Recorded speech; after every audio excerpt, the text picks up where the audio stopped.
Hey guys, it's Sarah, and I am here with another addition to my mini album of all the books that I have read in 2019. So I'm going to be working on April today. So although I'm behind in making the pages or making the months in this album, I'm not behind on keeping up with everything. So I know exactly what I've read in the order. I keep track of all that in a reading journal that I have. So it's just sitting down on my desk and getting this done is what I'm behind in. So today is April. And this one's going to be a long one, guys, because I read 15 books in April. April was a really big month for me. Part of it was that I took a children's literature class in my graduate courses, and I had to read a lot of books for that. So a lot of middle grade is going to be coming up in here, but some of them I really, really loved. So all right, this first one here is called Another Woman's Husband, and this is by Gil Paul. This is a historical fiction book, and it follows some real events that happened with Princess Diana and her death, and it also follows someone else in the royal family, and I cannot for the life of me remember her name. If you watch the show The Crown, it's the woman who caused the king to step down because he was in love with her and wanted to marry her, but she was considered disgraceful because she had a living, like she was divorced and her ex-husband was still living or something. It was a big scandal, and I can't remember her name. But those are real people, and some of those things actually happened, but it follows a fictionalized account of some of them and some people who were in their lives.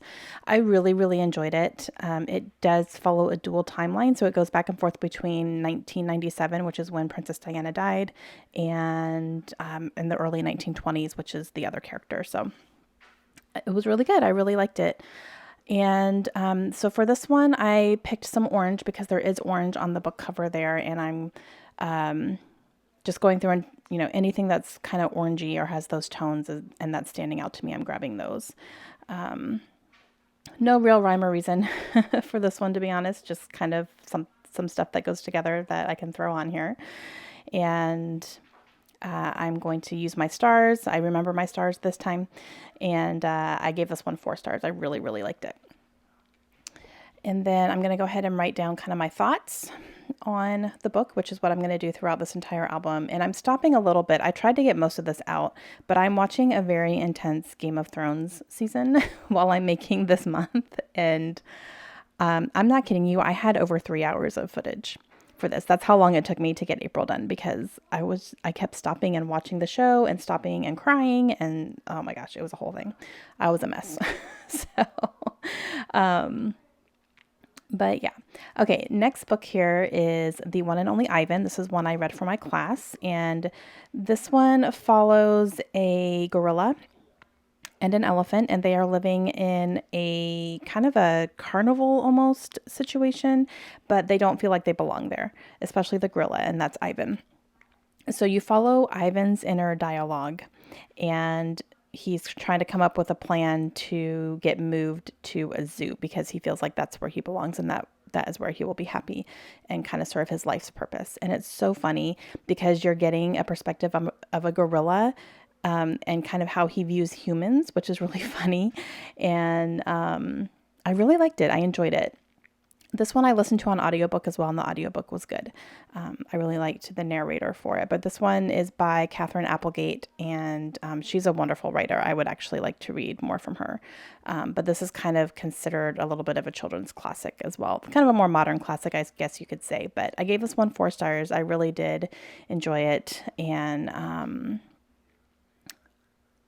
yeah, so it was good. And I'm double checking on something because I think I had seen that I gave the next book 4 stars, but I was like, no, I'm pretty sure that was a 5 star. So I had to double check Goodreads. So I don't know why I wrote down 4 stars in the beginning. That's for the next book. Okay, so the next book here, this is Vicious by V.E. Schwab.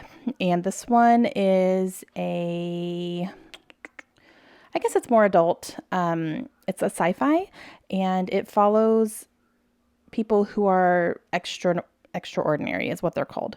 And, think like X-Men, they have powers, but they're still I mean, I guess they're superhuman, I guess you could say, but they start out human and then they develop these powers.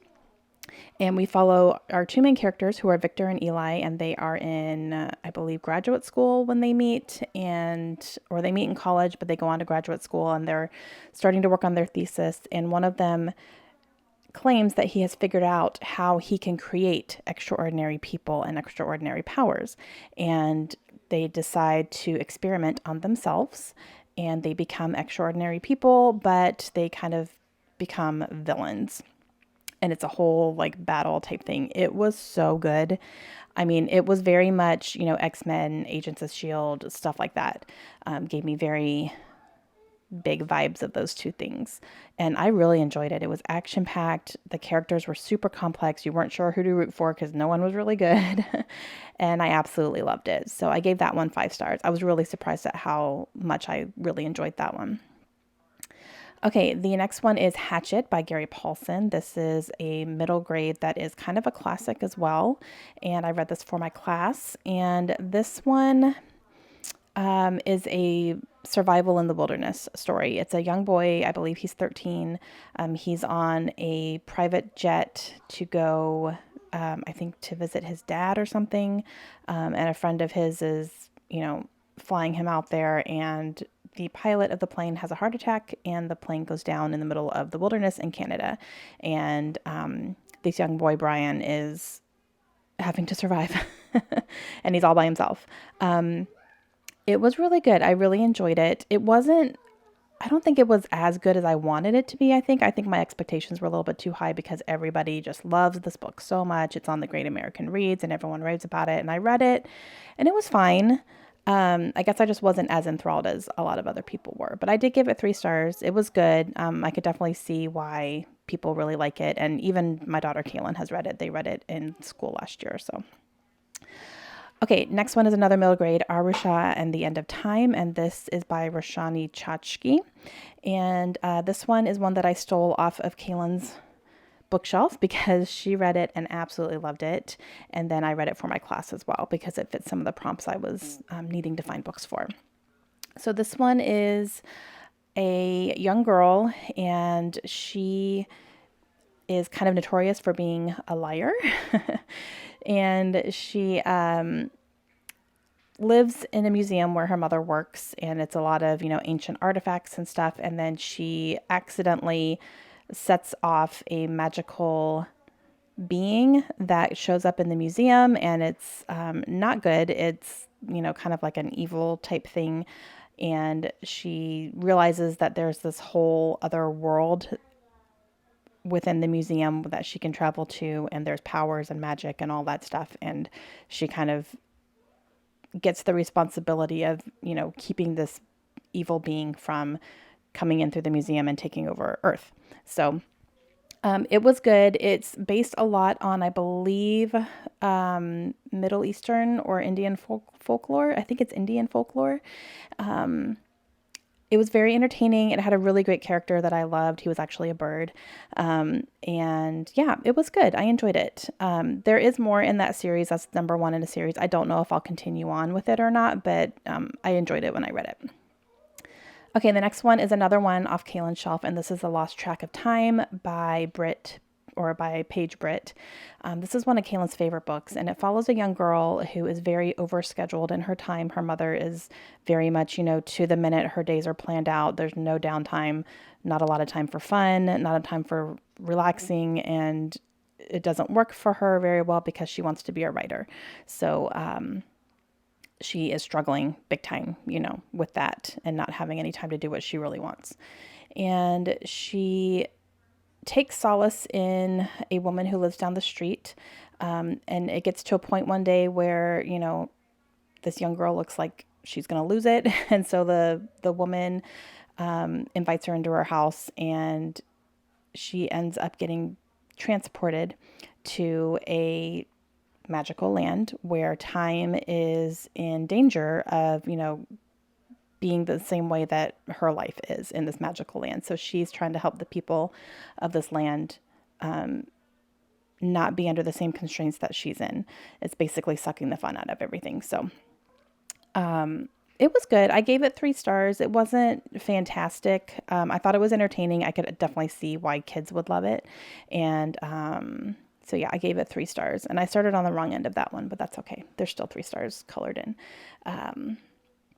But yeah, it was fine. It wasn't the best thing I ever read. There are really cool illustrations throughout the book as well. So that was good.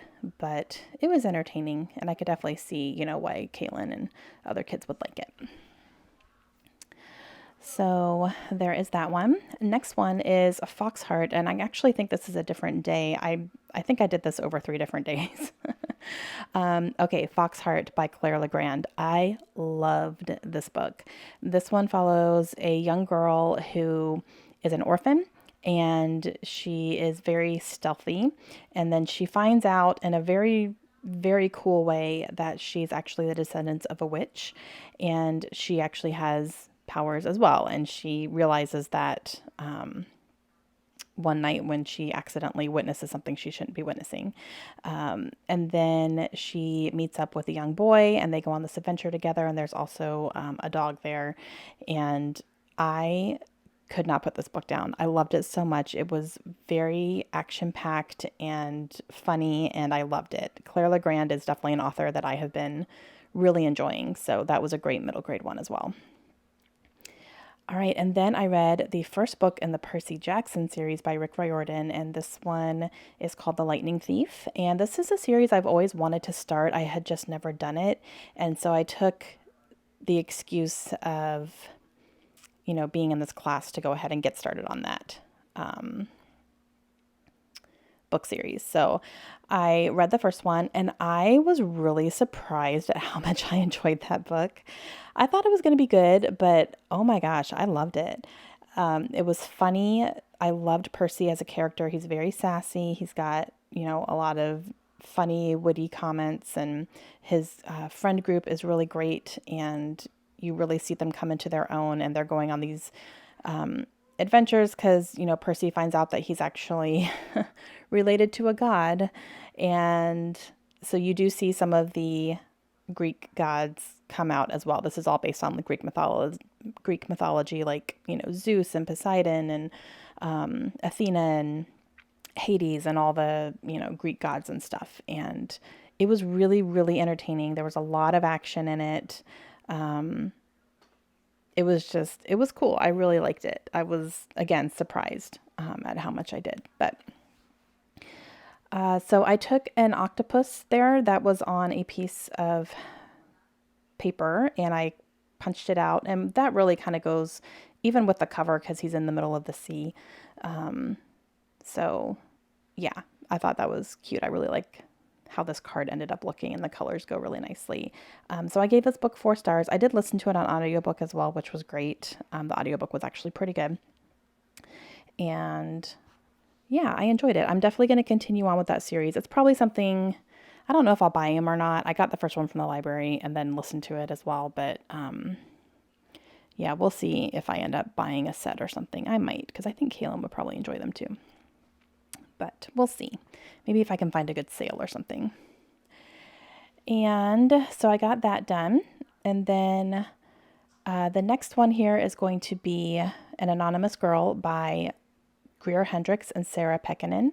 And this one is a psychological thriller, and it's following a woman who is conducting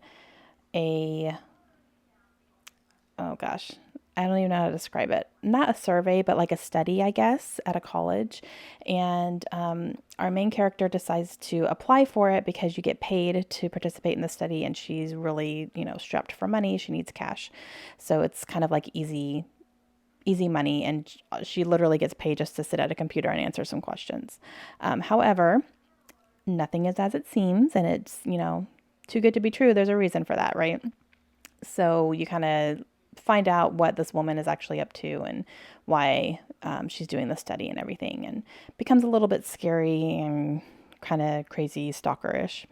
And I decided to use some wine die cuts from Cheeky Studio because the woman who's conducting the study is very high class, I guess you could say, and cares about the finer things and all that. So I thought that was a little bit fitting. But this book was good. I really enjoyed it, and I gave this one 4 stars. It wasn't the best thing ever, but I still really enjoyed it. I was very interested the entire time that I was reading it. So, yeah, that one was good. And then another new day here. As you can tell, it took me a while to get this done. The next one is The Silent Patient by Alex Michaelides, and this has been one of my favorite thrillers of the year so far. I really, really liked this book. This one is another psychological thriller, and it follows a woman who is accused of murdering her husband. And the police, come on the scene, and her husband is dead. He's been shot. She has the gun in her hands. She has his blood all over him, and she is completely mute. So she is not saying a single word to anybody, and it becomes that way like over a long period of time. So years pass, and she still has not said a word. She ends up getting committed to a psychiatric hospital, and she is just not saying anything, and they can't, really prove anything, which, either way, because she's not giving any testimony, right? So it was very interesting. And then it also follows a psychologist who purposely places himself to get a job at this psychiatric hospital specifically so he can work with her, because he's a little bit obsessed with her case and with her, and he wants to be the one to get her to talk. It was fantastic. I absolutely loved it. Again, one of my favorite thrillers, definitely of the year, kind of all time as well. Like, it's up there. I really, really enjoyed it. I flew through it really quickly, and I recommend it. And if anybody ever wants like a thriller recommendation, that's what I tell them to read, because it blew me away pretty much. And I'm to a point now with thrillers where it's hard for a thriller to do that. Like, if something shocks me, then like it's good. All right, so the next one here is The Song of Achilles by Madeline Miller. This is a historical fiction as well, but it's actually based on more like Greek mythology type thing. It follows Achilles and Patroclus, and those are two characters from the Iliad. And so this is kind of considered an Iliad retelling, I guess you could say. And oh my goodness, I loved this book, and I did not expect to. So, this follows, again, Achilles and Patroclus, and, like the Greek and Roman War and all that stuff. So there's a lot of war scenes in here, a lot of battles, a lot of fighting. Achilles is a god of war. So a lot of that in here. But the twist on this one is that Achilles and Patroclus are in a romantic relationship. So you follow that, as well as, them getting ready for war, and then also, them dealing with their feelings for each other and how that's affecting everything. And I did not expect to love this as much as I did, but I adored it. I thought it was fantastic, and I definitely want to read more from this author. Definitely. She has another book called Circe that I really want to read, and that's based on that mythology as well. So at some point I will pick that up. But yep, I absolutely adored it, and I gave it 5 stars, and it really surprised me. And there I am watching Game of Thrones, and I'm probably crying over something. My hands went up to my face, so something big is happening. Okay, so the next one is Bird Box by Josh Mallerman, and this one, oh gosh, I felt weird about this one. So I think I expected more from this one, and I didn't get the ending that I was really craving, honestly. So this one, I ended up giving it 4 stars, but yeah, I don't know. It was weird because this one is a horror book, basically, and it follows like a post-apocalyptic type of situation, and there's a woman named Mallory who is trying to survive in a world where if you leave your house or go outdoors, you can't have your eyes open, because if you see something, it will turn you crazy, and it will have you either killing people or you will kill yourself. And no one knows what this thing is. They know it's something because they're witnessing people going crazy and doing this. So she has to try to keep herself and people around her alive, but she has to, they have to have food. They have to have things that keep them alive, right? So you see her trying to be outside, maneuver around things, but not see these things. So it was definitely creepy, definitely suspenseful. And yeah, I didn't get the closure at the end that I really wanted. And so I don't know. That's why I gave it 4 stars. I wanted like more of a closing ending, but that's okay.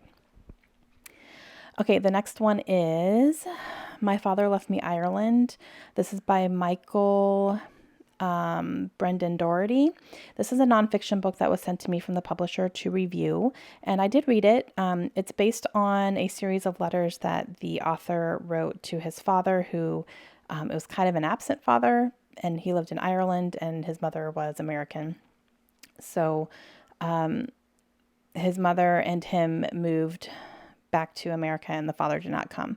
And he's been kind of like popping in and out of his life, over his whole lifetime. And it talks about like the struggles and the feelings he dealt with because he really respected and admired his father, but, he struggled with it because his father was kind of an absent father.